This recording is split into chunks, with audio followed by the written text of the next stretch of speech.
اسلام کی بنیاد 5 ارکان پر ہے۔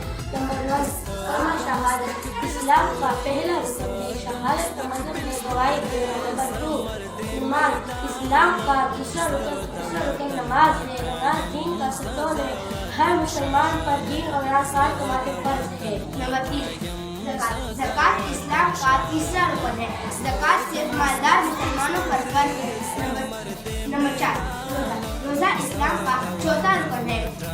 اللہ تعالیٰ نے مسلمانوں پر رمضان کے مہینے کے روزے فرض کیے ہیں۔ نمبر 5 حج اسلام کا 5واں رکن ہے۔